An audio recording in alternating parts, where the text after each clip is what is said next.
Hi friends, welcome to my channel Sri fashion and beauty. இன்றைக்கி நம்ம டுட்டோரியலில் பீடை சுற்றி ஜர்தோஷியில் எப்படி அவுட்லைன் போடுறதுன்னு பார்க்க போகிறோம். லாஸ்ட் வீடியோவில் நான் ஜர்தோஷி பேசிக்காக எப்படி ஸ்டிச் பண்ணணும் அப்படின்னு சொல்லியிருந்தேன். கண்டிப்பாக நீங்கள் அதை ப்ராக்டிஸ் பண்ணியிருப்பீங்கன்னு நம்புகிறேன். அதே மாதிரி ஜர்தோஷி எப்படி கட் பண்ணணும் அப்படிங்கிற டிப்ஸும் நான் சொல்லியிருக்கேன். கண்டிப்பாக அது உங்களுக்கு யூஸ்ஃபுல்லாக இருக்கும்னு நான் நம்புகிறேன். இன்றைக்கி நான் உங்களுக்கு 2 விதமாக ஜர்தோஷி ஸ்டிச் பண்ணி காட்ட போகிறேன். அதாவது பீடை சுற்றி அவுட்லைன் கொடுக்கறது. ஒன்று ஆரி நீடில் பண்ண போகிறேன். இன்னொன்று நம்ம சூவிங் நீடில் இருக்கு இல்லைங்களா, கையூசி இருக்கு இல்லைங்களா, அதை வச்சு ஸ்டிச் பண்ணி காட்ட போகிறேன். ஓகேங்க, இன்னைக்கு லேட் பண்ணாமல் டக்குன்னு டுட்டோரியல் பார்த்துடலாங்களா? சரி வாங்க வீடியோக்குள்ளே போகலாம்.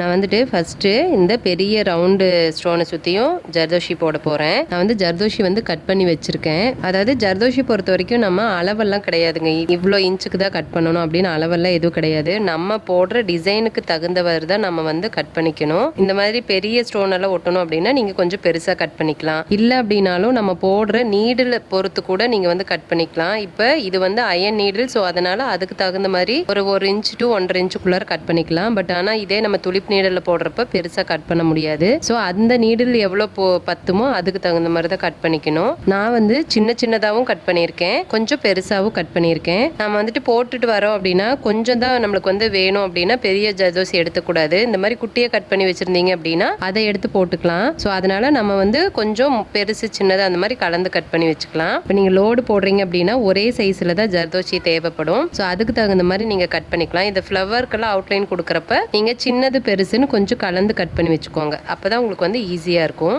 நான் இன்னைக்கு உங்களுக்கு துளிப் நீடில் வச்சு ஸ்டிச் பண்ணி காட்டுறேன். ஏன்னா நீங்கள் மேக்ஸிமம் எல்லாரும் துளிப் நீடில் தான் ட்ரை பண்ணுவீங்கன்னு நினைக்கிறேன். ஸோ அதனால் நான் இதிலேயே யூஸ் பண்ணுறேன். பாருங்கள், நூல் இப்படி நம்ம லூஸ் விடக்கூடாது. லூஸ் விட்டோம் அப்படின்னா கண்டிப்பாக கழண்டு போயிடும். அதனால் கொஞ்சம் டைட்டாக பிடிச்சிக்கோங்க. ஊசியில் மாட்டுறது கொஞ்சம் டைட்டாக இருக்கணும். ஸோ நமக்கு எவ்வளோ தூரம் குத்தணுமோ அவ்வளோ தூரம் குத்திக்கலாம். ரொம்ப லாங்காக குத்த வேண்டாம், கொஞ்சம் சின்ன சின்னதாக குத்திக்கோங்க.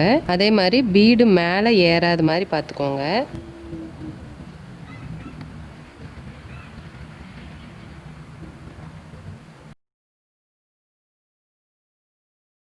கண்டிப்பாக உங்களுக்கு ஸ்டார்டிங்கில் பார்த்தீங்கன்னா கொஞ்சம் சிரமமாக தாங்க இருக்கும்.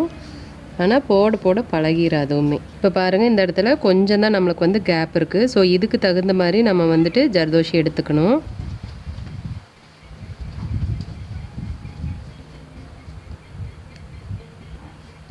ஓகே பாருங்கள், நான் போட்டு முடிச்சிட்டேன். ஸோ இதே மாதிரி தான் நம்ம எல்லா இடத்துலையும் ஸ்டிச் பண்ண போகிறோம். அந்த ஷேப்புக்கு தகுந்த மாதிரி கொண்டுட்டு போவோம், அவ்வளோதான். உங்களுக்கு இப்படி போடுறதுக்கு ரொம்ப கஷ்டமாக இருக்குது, எனக்கு இப்படி உள்ளே விட்டு குத்துறது கஷ்டமாக இருக்குது அப்படின்னு நீங்கள் நினச்சிங்க அப்படின்னா குட்டி குட்டியாக ஃபஸ்ட்டு கட் பண்ணி நீங்கள் பழகுங்க.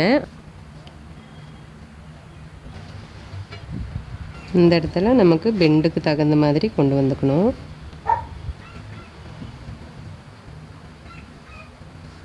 இப்போ பார்த்தீங்களா, நம்ம கொஞ்சம் பெருசாக எடுத்ததுனால இது வரைக்கும் நமக்கு இருந்தால் போதும். பட் ஆனால் நம்மளுக்கு கொஞ்சம் பெருசாக இருக்குது. அதுக்காக தான் நான் கரெக்டான அந்த லென்த் எடுத்துக்கோங்கன்னு சொன்னேன். இப்போ என்ன பண்ணலாம் அப்படின்னா, சப்போஸ் அப்படி வந்துருச்சுன்னா முடிஞ்ச அளவுக்கு இப்படி வராமல் பார்த்துக்கோங்க. அப்படி வந்துருச்சுன்னா கொஞ்சம் தள்ளி குத்திட்டு அந்த இடத்துல எண்ணாட் போட்டுக்கலாம்.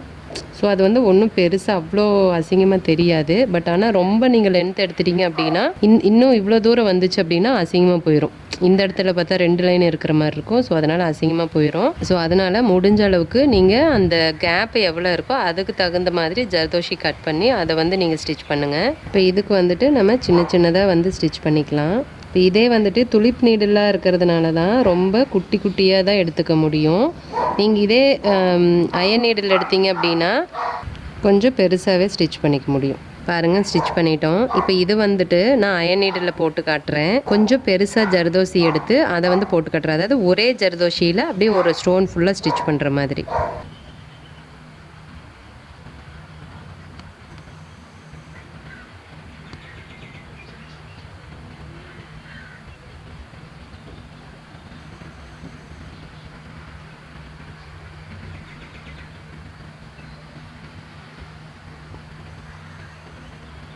பாருங்கள், இப்போ ஒரே ஜர்தோஷி எடுத்து ஃபுல்லாக இந்த ஸ்டோன் ஃபுல்லாக ஸ்டிச் பண்ணியாச்சு. ரொம்ப பெரிய ஸ்டோனாக இருந்தால் கண்டிப்பாக ஒரு ஜர்தோஷி பத்தாது. நீங்கள் இவ்வளோ பெரிய நீடில் எடுத்தீங்கனாலே கிட்டத்தட்ட இதுக்கு பத்தாது. அதனால் இவ்வளோ தூரத்துக்கு அதாவது பாதிக்கு ஒரு ஜர்தோஷியும் இந்த பாதிக்கு ஒரு ஜர்தோஷியும் வர மாதிரி இருக்கும். அப்புறம் நீங்கள் வந்துட்டு நினைக்கலாம், ஐயோ இது வந்து நமக்கு போடவே வரமாட்டேங்குதே, ஆரி நீடில் மட்டும்தான் போடணுமா, இதுக்கு வேறு வழி இல்லையா அப்படின்னு சொல்லிட்டு கண்டிப்பாக வழி இருக்குது. எல்லாத்தினாலையுமே ஆரி நீடில் ரொம்ப பர்ஃபெக்டாக வந்துட்டு ஜர்தோஷி போட முடியாது கொஞ்ச நாளைக்கு, அதாவது நல்லா ப்ராக்டிஸ் பண்ண வரைக்கும். ஆனால் நல்லா ப்ராக்டிஸ் பண்ணிட்டீங்கன்னா ஈஸி தான். நான் எப்பயும் சொல்கிற மாதிரி தான், நமக்கு எதில் வந்து ஒர்க் பண்ணால் ஈஸியாக இருக்குது, ரொம்ப சீக்கிரமாக பண்ண முடியும் அப்படிங்கிறத பொறுத்து நம்ம அந்த மாதிரி பண்ணிக்கலாம். ஆரி நீடில் கற்றுக்கிறது ரொம்ப ரொம்ப முக்கியம். பட் ஆனால் அதை தவிர்த்து நம்ம வந்து நார்மல் சூவிங் நீடில்லையும் நம்ம வந்து ஸ்டிச் பண்ணிக்க முடியும். அதில் எப்படி ஸ்டிச் பண்ணுறதுன்னு நான் காட்டுறேன். இப்போ அடுத்து நம்ம வந்து கையூசி வச்சு ஜர்தோசி ஸ்டிச் பண்ண போகிறோம். அதுக்கு பார்த்தீங்கன்னா ஊசி பாருங்கள், இந்த ஊசி தான், அதாவது ரொம்ப குட்டியான ஊசி, எம்மிங் ஊசியோட ரொம்ப சின்ன சைஸு.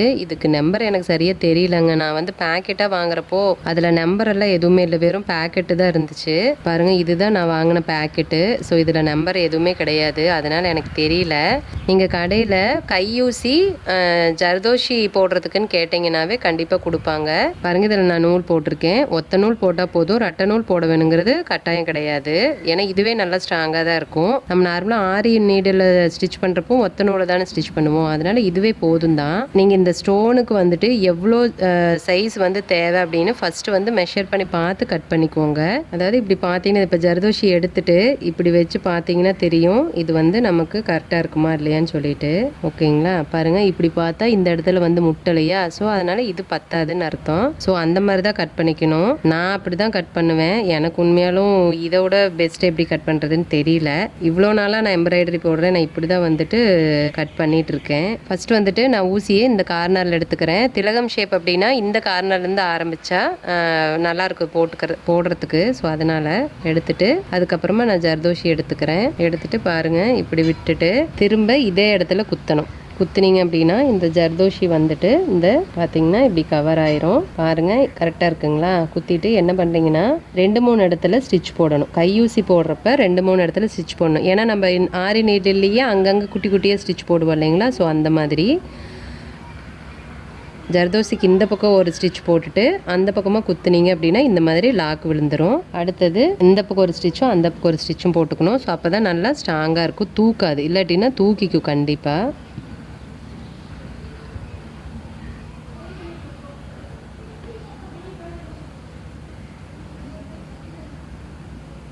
பாருங்கள், கையூசியில் போட்டாலும் அழகாக தாங்க இருக்கும். அதுக்கும் இதுக்கும் பெரிய வித்தியாசம்லாம் ஒன்றுமே கிடையாது. என்னன்னா நம்ம வந்து மாற்றி மாற்றி போடணும், ஊசி மாற்றி மாற்றி போட்டுட்ருக்கணும். அதுக்கு பதிலாக நீங்கள் ஆரி நீடிலே போட்டு பழகிட்டீங்க அப்படின்னா ரொம்ப ஈஸி. நம்ம பாட்டுக்கு எப்பயும் போல் போட்டுகிட்டே இருக்கலாம், எந்த டிஸ்டர்பும் இருக்காது. அவ்வளோதான்.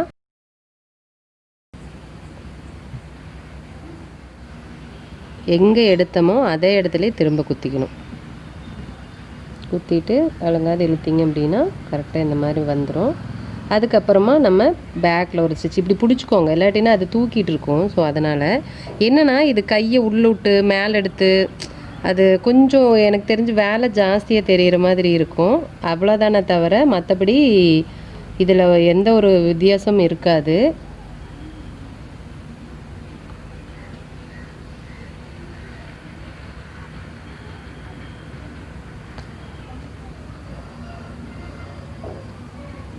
அவ்வளோதான், போட்டாச்சு. இப்போ பாருங்கள், நான் இந்த ரவுண்டுக்கு போட்டு காட்டுறேன். இதுக்கும் அப்படி தான், எந்த இடத்துல எடுக்கிறோமோ அந்த இடத்துலையே குத்திக்கலாம். குத்திட்டு இப்படி இழுத்திங்க அப்படின்னா கரெக்டாக அந்த ரவுண்டுக்கு போய் உட்காந்துரும். கொஞ்சம் நல்லா டைட்டாக பிடிச்சிட்டு கையை இந்த இடத்துல இப்படி மேலே வச்சுக்கோங்க. வச்சுட்டு கொஞ்சம் தைச்சிங்கன்னா நல்லாயிருக்கும், ஈஸியாக இருக்கும். அது வச்சே ஆகணும் அப்படிங்கிறது இல்லை, நான் அப்படி தான் ஸ்டிச் பண்ணுவேன். ஸோ அதனால் அப்படியே நான் உங்களுக்கும் சொல்கிறேன்.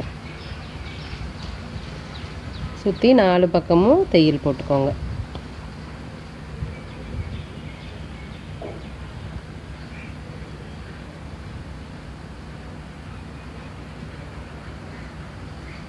பாருங்கள். இப்போ இது வந்து ஆரி நீடில் போட்டிருக்கோம், இது வந்து கையூசியில் போட்டிருக்கோம். ஒன்றும் பெரிய வித்தியாசம்லாம் கண்டிப்பாக தெரியாது. ஸோ அதனால் நீங்கள் உங்களுக்கு எப்படி வருதோ அந்த மாதிரி போடுங்க. இதே தான் போடணும் அப்படின்ட்டு எந்த ஒரு கட்டாயம் கிடையாது. இன்னுமே சொல்லப்போனால் நான் இப்போ வரைக்குமே டக்குன்னு எனக்கு கையூசியில் போடுறதா வரும். நான் என்ன பண்ணுவேன்னா, நம்ம லோடிங் பண்ணுவோம் இல்லைங்களா, லோடிங் எல்லாம் வந்துட்டு ஆரி நீடில் பண்ணிடுவேன். ஸ்டோனை சுற்றி அவுட்லைன் எல்லாம் கொடுக்குறேன் அப்படின்னா எனக்கு டக்குன்னு கையூசி ரொம்ப ரொம்ப ஈஸியாக வந்துடும். லோட் பண்ணுறது இல்லை ஸ்ட்ரெயிட்டாக ஸ்டிச் போட்டு வரோம், ஏதாவது ஒரு பார்டரில் வந்துட்டு ஸ்ட்ரெயிட்டாக ஸ்டிச் போட்டு வரோம் அப்படிங்கிற இடத்துல ஆரி நீடில் போட்டுக்குவேன். ஸோ அந்த மாதிரி எனக்கு எது வந்து வசதியாக இருக்கோ அந்த மாதிரி போட்டுக்குவேன். ஸோ நீங்களும் அதே மாதிரி உங்களுக்கு எந்த மாதிரி போட்டால் ஈஸியாக இருக்குமோ அந்த மாதிரி போட்டுக்கோங்க.